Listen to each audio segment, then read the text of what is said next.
Nag-follow up na ang National Bureau of Investigation sa International Criminal Police Organization o Interpol para sa hiling na red notice laban kay Saldico na nahaharap sa mga kaso dahil sa flood control scandal.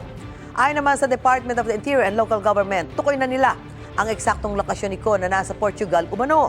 May unang balita si Joseph Morong. Yes, we know the exact community where he stays. Hindi lang pwede pumasok parang Forbes Park. Tukoy raw ng DILG kung saan komunidad sa Portugal nananatili ang wanted na si dating Congressman Saldico. Sinabi ito ni Interior Secretary John Vic Rimulya. Pero hindi rin siya lumalabas. Ando doon yung operatives natin. Hindi ko makain sa labas eh. He's a poor man with a lot of money. Sa lahat ng pera niya, wala siyang mabibilang kalayaan. Nauna nang sinabi ng DILG na may paramdam na si Ko na gusto niya makipagdialogo sa gobyerno. Ang Malacanang bukas naman kung gusto makipagnegosasyon ni Ko. Pero ipinauubaya ito ng palasyo sa ombudsman. Ang sabi naman din po, even before ng ombudsman na ang lahat ng proteksyon na kailangan niya ay ibibigay. At kung ito po ay makakatulong para malaman natin ang katotohanan, ang gobyerno po, ang pamahalaan ay open po para malaman kung ano ang kanya sasabihin. Yung kay Zaldi, third-hand information yan. Kaibigan ng kaibigan. So it's actually, ang validness on the Marites level. No comment naman si Ombudsman Jesus Crispin Rimulya na tanungin namin siya tungkol dito. Ayon sa abogado ni dating Congressman Saldico, kung meron daw mga feelers galing sa kanyang kliyente ay hindi raw ito otorisado.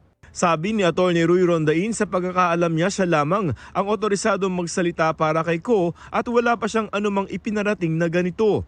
Isa si Ko sa mga akusado sa mga kasang graft at malversation kaugnay sa 289 million peso ghost flood control project sa Nawan Oriental, Mindoro.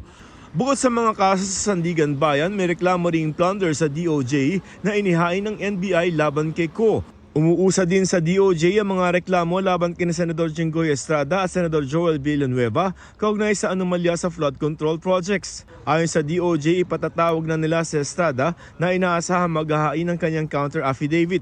Si Estrada ay naharap sa plunder complaint sa DOJ. Si Villanueva naman naharap sa ilang reklamo kabilang ang paglabag sa Anti-Graft and Corrupt Practices Act, malversation of public funds at iba pa.